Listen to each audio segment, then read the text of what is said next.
Hey guys, हम लोग ग्राम पंचायत अधिकारी के सिलेबस के अकॉर्डिंग उसमें पंचायती राज और योजनाओं के क्वेश्चंस को कर रहे हैं, जो कि 65 नंबर का आना है।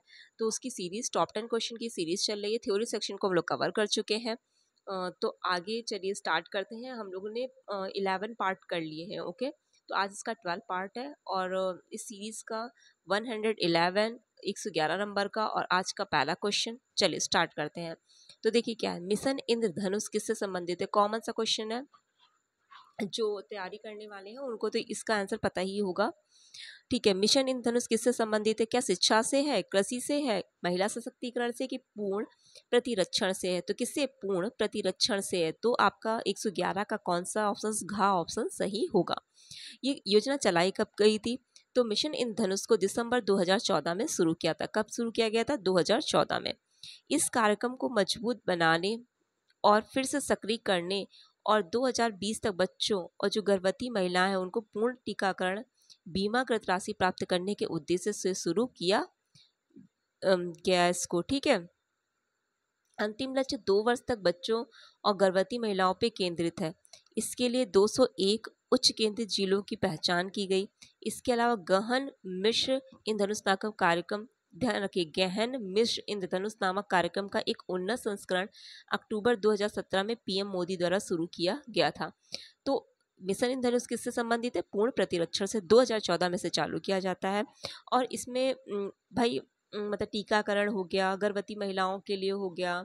ठीक है, इंद्रधनुष में आपको पता है कि 7 कलर से संबंधित है। तो 7 तरीके के जो वैक्सीनेशन का हो गया। ओके, 7 तरह की जो बीमारियों से बचा जाए तो उसे टीकाकरण करना, ये सब है इसमें। और उसके बाद 2017 में गहन मिशन इंद्रधनुष नामक कार्यक्रम चलाया गया था। तो चलिए आगे स्टार्ट करते हैं। 112 नंबर का क्वेश्चन क्या है? विभिन्न नगर निकायों में निर्वाचन अधिकारियों की नियुक्ति किसके द्वारा की जाती है? विभिन्न नगर निकायों में निर्वाचन अधिकारी जो रिटर्निंग ऑफिसर्स होते हैं उनकी नियुक्ति किसके द्वारा की जाती है? तो उनकी नियुक्ति क्या मतदान अधिकारी मतदान अधिकारी किस और जिला मजिस्ट्रेट या जिला निर्वाचन अधिकारी, राज्य सरकार, सहायक निर्वाचन अधिकारी। देखिए, राज्य सरकार के द्वारा तो की जाती है, लेकिन किसकी? मुख्य निर्वाचन अधिकारी की। राज्य सरकार के द्वारा किसकी? मुख्य निर्वाचन अधिकारी की जाती है, लेकिन यहाँ पे सिर्फ निर्वाचन अधिकारी की बात कर रहा है। तो निर्वाचन अधिकारी या रिटर्निंग ऑफिसर जो होते हैं उनकी जो नियुक्ति होती है जिला मजिस्ट्रेट या जिला निर्वाचन अधिकारी के द्वारा की जाती है। तो आपका 112 का ख ऑप्शन सही होगा। रिटर्निंग अधिकारियों की सहायता के लिए तथा कार्य को सुचारू रूप से संचालित करने के लिए सहायक जो रिटर्निंग अधिकारियों की भी नियुक्ति जिला निर्वाचन अधिकारियों के द्वारा की जाती है। तो जो निर्वाचन अधिकारी होते हैं, रिटर्निंग ऑफिसर होते हैं, या जो सहायक निर्वाचन अधिकारी होते हैं उनकी नियुक्ति जिला निर्वाचन अधिकारी के द्वारा की जाती है।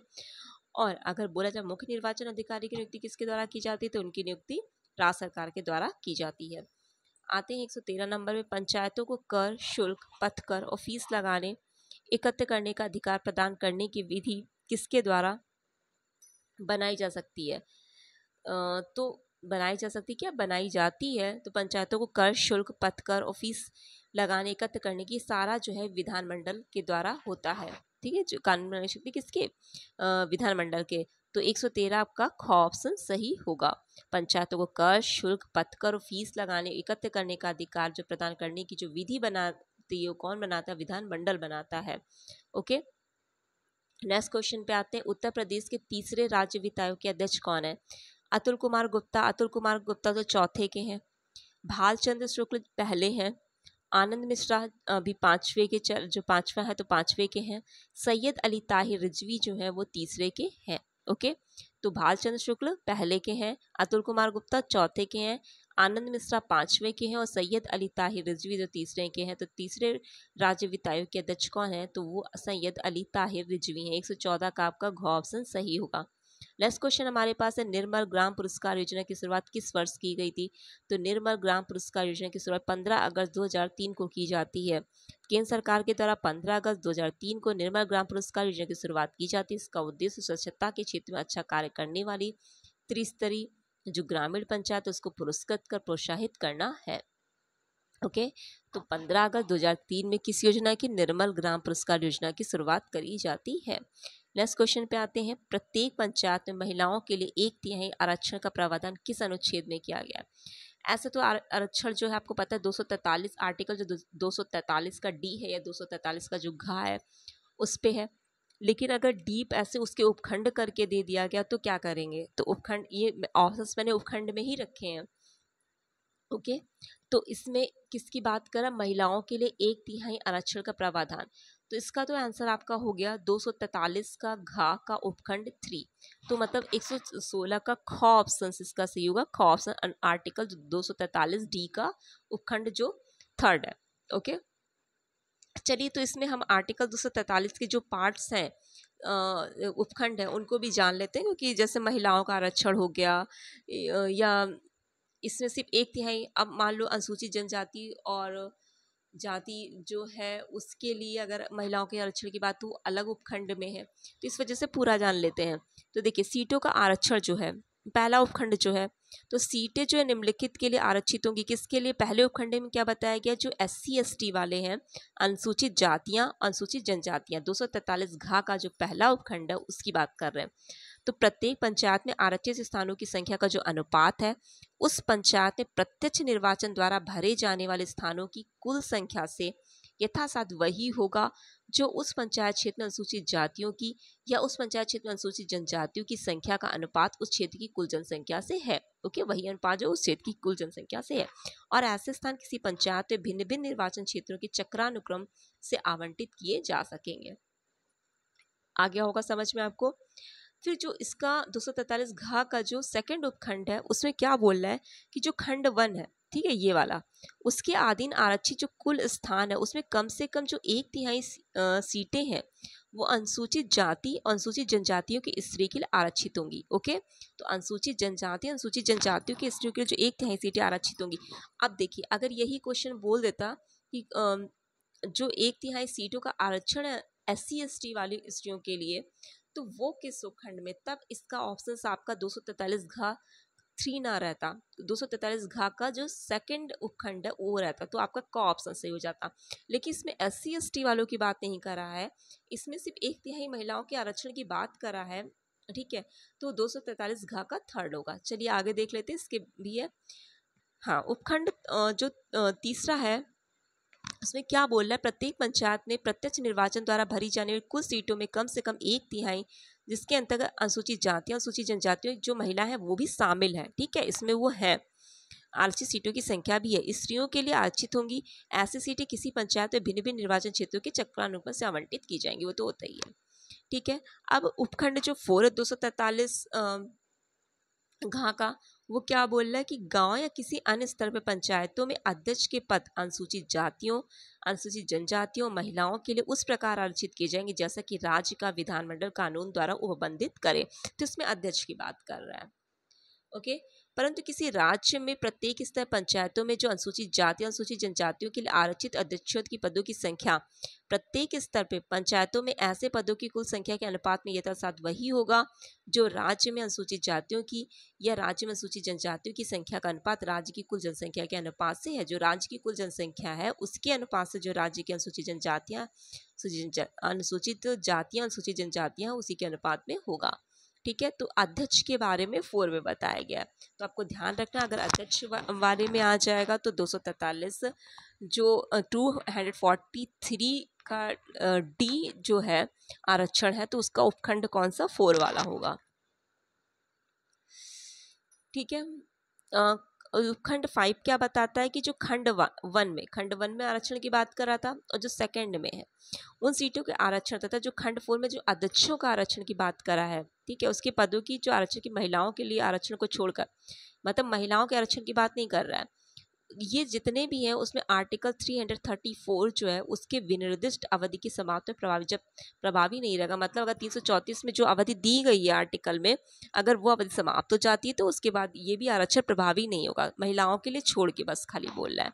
नेक्स्ट में आते हैं उपखंड जो 6 है, इस भाग की कोई इसमें क्या बोला, इस भाग की कोई बात किसी राज्य के विधानमंडल को पिछड़े वर्ग के नागरिकों के पक्ष में किसी भी स्तर पे किसी भी पंचायतों में सीटों के या पंचायत में अध्यक्षों के पदों के आरक्षण के लिए उपबंध करने से नहीं रोकेगी। मतलब अभी तो SC ST या महिलाओं के बारे में बोल रहा है, तो उपखंड जो 6 है वो पिछड़े वर्ग के लिए बोलता है कि आरक्षण अगर बोला जाता है तो उसके लिए इसको रोका नहीं जाएगा। ओके, पंचायतों में अध्यक्षत्व के पद के आरक्षण के लिए उपबंध करने से नहीं रोका जाएगा।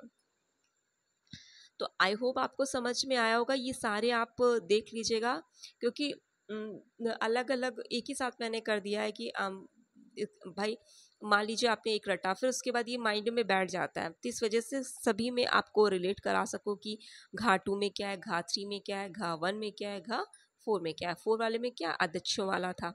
1 में आपने देखा कि SC ST के मतलब बारे में, घा 2 में आपने देखा कि महिलाओं के आरक्षण के बारे में बोला, लेकिन SC ST वालों। घा 3 में महिलाओं के आरक्षण है, मतलब उसमें SC ST भी सारी महिलाओं के आरक्षण की बात कर रहा है। ओके, 117 आपका क्या बोल रहा है। हाँ, नेक्स्ट ये भी अच्छा क्वेश्चन है। मध्यवर्ती स्तर पे जिला स्तर के किसी पंचायत के निर्वाचन संबंधी प्रावधान वर्णित है।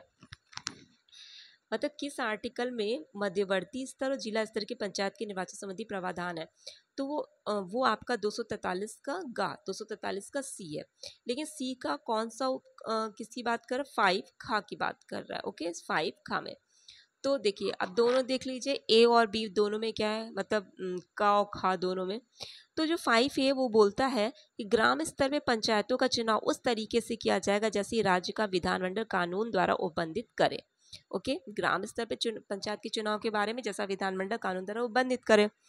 और जो 5 का खा है या 5 का बी है, 243 सी के 5 का बी, वो मध्यवर्ती स्तर या जिला स्तर पे किसी पंचायत का निर्वाचन उसके निर्वाचित सदस्यों द्वारा अपने बीच से, अपने लोगों के बीच से किया जाएगा, मतलब अपने में से वो करेगा। मध्यवर्ती स्तर या जिला स्तर पे किसी पंचायत के निर्वाचित सदस्यों द्वारा अपने बीच से किया जाएगा। आई होप समझ में आया होगा। नेक्स्ट क्वेश्चन है, उत्तर प्रदेश में पंचायती राज अधिनियम की किस धारा में मत देने का अधिकार है। तो धारा 9 का में। तो ये आपको ऑप्शंस कहाँ पे है, 118 का खा, धारा 9 का में। ठीक है, नेक्स्ट क्वेश्चन है, तो मत का अधिकार धारा 9 का में है। मौर्य शासन में ग्राम अधिकारी होता था, तो मौर्य शासन में ग्राम अधिकारी जो होता था वो ग्रामिक कहलाता था। 119 का घ ऑप्शन सही है। मौर्य काल में शासन की सुविधा के लिए प्रांतों के उपविभाग किए गए थे, जो इस प्रकार थे: जनपद, द्रोणमुख, खारवटिक और ग्राम। तो ग्राम का अधिकारी ग्रामिक होता था। जनपद, द्रोणमुख, खारवटिक और ग्राम। ग्राम के अधिकारी को क्या बोलते थे, ग्रामिक बोलते थे। आज की इस सीरीज का 120 नंबर का क्वेश्चन, केंद्र सरकार द्वारा किस वर्ष पंचायती राज व्यवस्था में महिलाओं को 50% आरक्षण देने का प्रावधान है। आपने जैसे कि अभी पढ़ा था कि 73वें संविधान संशोधन ये सब जब हुआ तो एक कितना 33% या 1/3 आरक्षण की बात करी गई थी, लेकिन उस आरक्षण को 50% आरक्षण की बात कब करी गई थी, मतलब कब किया गया था, 2009 में। तो केंद्र सरकार द्वारा किस वर्ष पंचायती राज व्यवस्था में महिलाओं को 50% आरक्षण देने का प्रावधान किया गया, तो वो आपका 2009 में। 120 का ग ऑप्शन सही। 73वें संविधान संशोधन के द्वारा महिलाओं का केवल 33% का आरक्षण प्राप्त था। तो आपको आज के क्वेश्चन कैसे लगे आप बताइए, कमेंट करिए। अगर आज का वीडियो अच्छा लगा है तो प्लीज़ लाइक करिए, सब्सक्राइब करिए और शेयर करिए। चलिए इतना ही रखते, बहुत ही इंपॉर्टेंट क्वेश्चन है ये। Thank you.